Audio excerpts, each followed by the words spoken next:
The banking Guru channel में आपका स्वागत है। आज हम अपनी इस वीडियो में एचडीएफसी बैंक के जो जून 25 क्वार्टर के रिजल्ट्स कल रिलीज हुए थे उन्हें एनालाइज करेंगे। पर उससे पहले जनरल बातें मार्केट के बारे में।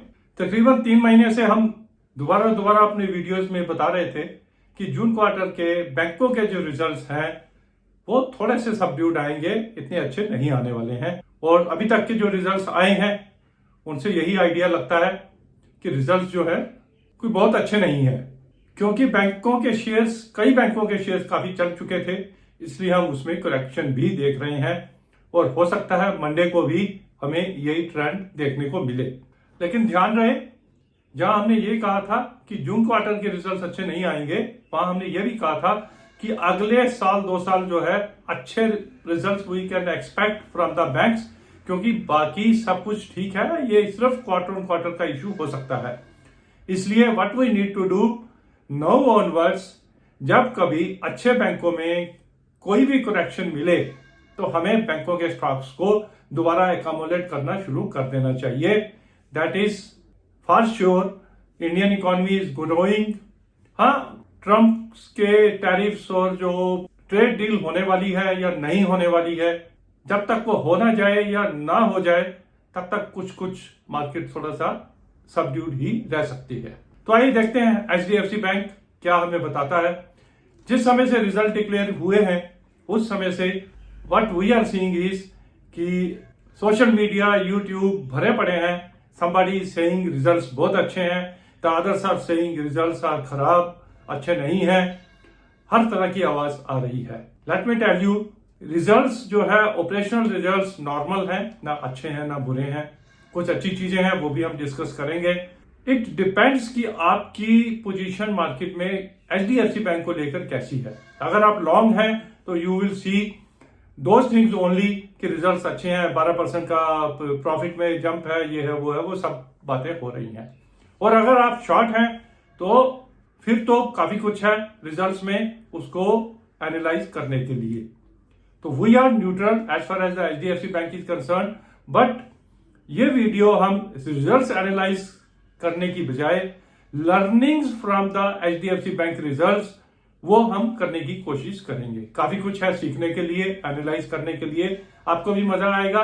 मैंने भी काफी टाइम इस पर लगाया है, मुझे भी काफी मजा आया है।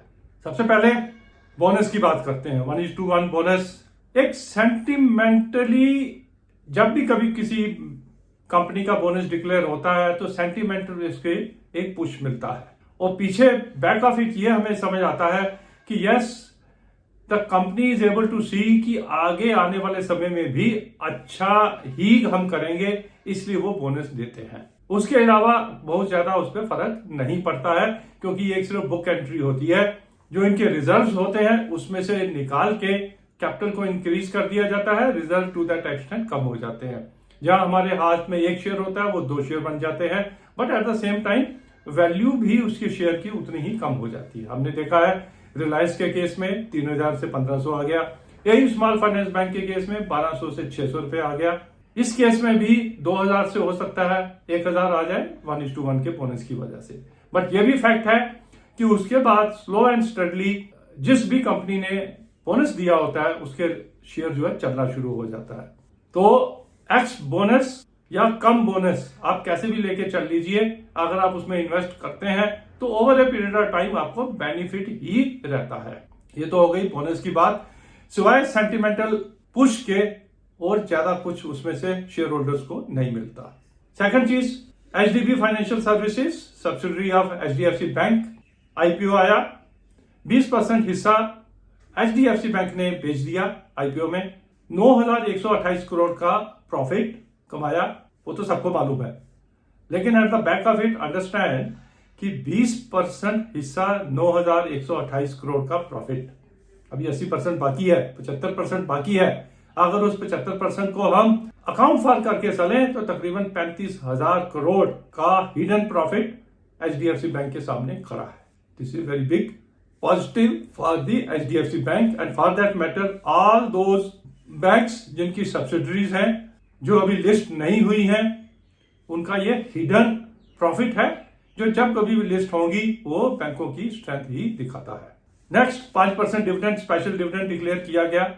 9,000 करोड़ में से अगर उन्होंने डिविडेंड पूरा देना होता तो 8 रुपए के करीब, अगर 9 रुपए के करीब बनता था, उन्होंने 5 रुपए दिया, कोई इश्यू नहीं, बात ठीक है, कुछ ना कुछ डिस्ट्रीब्यूट उन्होंने कर दिया अगर बैंक को प्रॉफिट हुआ था।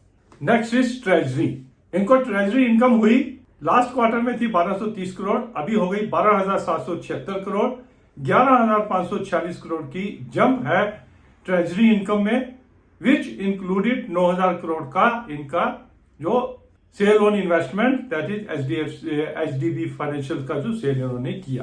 तो प्रॉफिट में तकरीबन 11,546 करोड़ ऐसे हैं और आउट ऑफ दैट 9,128 करोड़ ऐसे हैं जो इनको हर बारी नहीं मिलेंगे। तो हमें इनके रिजल्ट्स को, इस फिगर को सेपरेट करके देखना है। जब हम सेपरेट करके देखते हैं तो हमें रिजल्ट्स 100 दिखते हैं। 100 दिखने का कारण पहले आपको वो बता देता हूं। डिपॉजिट्स 1.8% से बढ़े, कासा 0.08% से कम हुआ, 35% से 34% हो गया, एडवांसेस 0.04% से बढ़े। एसेट क्वालिटी की बात करें, स्लिपेजेस 7,500 थी पिछले क्वार्टर में, 7,500 करोड़, अभी 9,000 करोड़ हो गई, वो भी कोई बहुत बढ़िया नहीं है।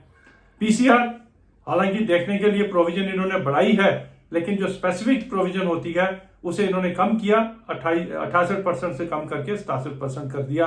निम 3.46 से कम होकर 3.35, कहने का मतलब है जैसे बाकी बैंकों के थोड़े से सबड्यूड रिजल्ट आ रहे हैं, वही एचडीएफसी बैंक के इस क्वार्टर में भी आए हैं। अभी और बातें भी हैं जो हमें समझनी है। आइए अब जो ये 9,100 करोड़ का आइटम है उसे इन्होंने कैसे अकाउंट फॉर किया है। Some of the social media financial influencers they are saying कि 9,000 करोड़ से इन्होंने अपनी प्रोविजन बढ़ा दी एंड दे आर फोर्सिंग कि इनकी एसेट क्वालिटी में डेंट आने वाला है। यार ये कोई मतलब है? सीधा दिखता है कि 9,000 करोड़ का इनको इनकम हुई, instead of showing as a net profit they have as a prudent banker increase the अपनी प्रोविजंस इंक्रीज कर दी। उससे इनको बेनिफिट भी हुआ कि उनको टू दैट एक्सटेंट टैक्स भी कम देना पड़ेगा। बट इस बात को घुमा फिरा के ऐसे कहना कि भाई एचडीएफसी बैंक मैनेजमेंट नोस आगे जाके एसेट क्वालिटी और खराब होने वाली है, इसलिए इन्होंने प्रोविजन बढ़ा दी, nothing like that. Yes, asset quality थोड़ी सी कम हुई है, वो जो नॉर्मल बाकी बैंकों की भी कम हुई है, इनकी भी वैसी ही टू दैट एक्सटेंट कम हुई है, थोड़े से एनपीए बढ़े भी हैं। नथिंग लाइक दैट कि they are forcing a big increase in the NPS, इसलिए उन्होंने प्रोविजन बढ़ा दिया। दिस इज ऑल नॉनसेंस, ऐसा कुछ नहीं है। अब इसकी जो तो अकाउंटिंग समझते हैं दे अंडरस्टैंड कि प्रोविजन बढ़ाई, अदर इनकम इंक्रीज किया, इसका पूरा बैलेंस शीट पे क्या फर्क पड़ता है। जो नहीं समझते हैं उनके लिए थोड़ा सा एक्सप्लेन कर देता हूं। प्रॉफिट हुआ, अदर इनकम में शो किया, उसको ग्रॉस में हमारा इंक्रीज होके दिख रहा है ग्रॉस प्रॉफिट में, लेकिन नेट प्रॉफिट लेवल पे 9,000 करोड़ से प्रोविजन बढ़ा के इन्होंने उसको नलिफाई कर दिया। नेट प्रॉफिट में उस प्रोविजन का इंपैक्ट नहीं आया, उस इनकम का इंपैक्ट उसमें नहीं आया। प्रोविजन जाती कहां है, ये पैसा जाता कहां है? इनके बैंकों के सीक्रेट रिजर्व्स होते हैं, अगर आपने नाम सुना हो। वो सीक्रेट रिजर्व्स कैसे रखे जाते हैं? In the form of provisions ही रखे जाते हैं, प्रोविजन बढ़ा के रखी जाती हैं। वो एक तरह से सीक्रेट रिजर्व्स ही होते हैं। वो कहां जाता है? रिजर्व्स एंड सरप्लस का एक फिगर होता है जो बैलेंस शीट में आपको नेक्स्ट टू इक्विटी दिखता है। वो रिजर्व्स एंड सरप्लस इंक्रीज हो जाते हैं। जितना प्रोविजन बढ़ाया वो सारी प्रोविजन बैलेंस शीट में वहां डबल एंट्री सिस्टम के हिसाब से वहां आपको रिफ्लेक्ट हो जाती है। तो दैट वे हो सकता है फ्यूचर में कुछ एनपीए इनके बढ़ जाएं और उसके लिए उनको प्रोवाइड फॉर भी करना पड़े, क्योंकि इन्होंने ऑलरेडी फ्लोटिंग प्रोविजन किया हुआ होगा, तो हो सकता है इनको कम प्रोविजन करना पड़े over a period of time, और to that extent over a period of time इस वजह से इनका प्रॉफिट बढ़ भी सकता है। Understand the accounting entry what they propose to do. Instead of सीधा 9,000 करोड़ रुपया प्रॉफिट में, नेट प्रॉफिट में दिखा के उसके ऊपर 3,000 करोड़ का टैक्स दे के वो नहीं करना चाहते, over a period of time वो इसको एडजस्ट करना चाहते हैं। I hope the point is clear कि ये अकाउंटिंग एंट्री है टैक्स बचाने के लिए और एज ए प्रूडेंट बैंकर अपने सीक्रेट रिजर्व को स्ट्रेंथन करने के लिए। आइए नेक्स्ट एनपीए देखते हैं। जैसे हमने बताया ग्रॉस एनपीए इनके 1818 करोड़ से बढ़े और नेट 955 करोड़ से बढ़ा। स्लिपेजेस भी 1500 करोड़ से इंक्रीज हुई हैं as compare to the last quarter. अब प्रोविजन इन्होंने बढ़ा दी 3193 करोड़ से बढ़ा के 14441 करोड़ कर दी। उसमें से 9128 करोड़ तो सीधा वो ले लो जो इनका प्रॉफिट हुआ था। उसके अलावा भी 2000 करोड़ के करीब इन्होंने प्रोविजन बढ़ाई है क्योंकि एनपीए भी बढ़े थे। एक और फिगर है जिसका बेनिफिट इस बैलेंस शीट में इनको मिला है, हो सकता है आगे ना मिले, वो है write back of tax provision. कुछ टैक्स ऑर्डर्स इनकी फेवर में हुए to the extent of 1144 crore के। उसके लिए जो प्रोविजन करनी पड़ती है टैक्स के लिए, टू दैट एक्सटेंट इन्होंने कम प्रोविजन की। अंडरस्टैंड दैट जब कम प्रोविजन हुई टैक्स के लिए तो to that extent net profit बढ़ गया। लास्ट क्वार्टर में 5700 करोड़ की प्रोविजन थी, अभी इन्होंने की 3137 करोड़ की। 2590 करोड़ की प्रोविजन इन्होंने कम की। कुछ तो 1144 करोड़ इसलिए कम किया कि इनको जो फेवर में हुआ, बट नेट प्रॉफिट पे इंपैक्ट पड़ा वो 2590 करोड़ का पड़ा। तो इन सब चीजों को देखते हुए the point is very clear, जो इनको एचडीबी फाइनेंशियल का प्रॉफिट हुआ एज ए प्रूडेंट बैंकर, उन्होंने सही तरीके से एडजस्ट किया। स्पेशल डिविडेंड देके कुछ इन्वेस्टमेंट्स को रिटर्न्स भी दिए, 1:1 बोनस देके एक सिग्नल दिया कि आगे सब कुछ ठीक ठाक होगा। अदरवाइज अगर ऑपरेशनल रिजल्ट्स देखें तो सो हैं जैसे बाकी बैंकों के भी हमने देखे थे। तो ये था एक हमारा learning from the HDFC bank June quarter results. I am sure Monday को क्लियर सिग्नल एचडीएफसी बैंक का शेयर नहीं देगा क्योंकि पहले तो एडजस्टमेंट 1:1 बोनस की होगी, फिर ये 9000 करोड़ की जो इनकम हुई है, जो प्रोविजन हुए हैं, हर तरह की बातें चल रही हैं। तो we are not very sure immediately Monday को इसका क्या इंपैक्ट होगा। But one thing is sure कि नाउ ऑनवर्ड्स एचडीएफसी बैंक जैसे शेयर्स को हम एक्यूमुलेट करना शुरू करेंगे थोड़ा थोड़ा करके।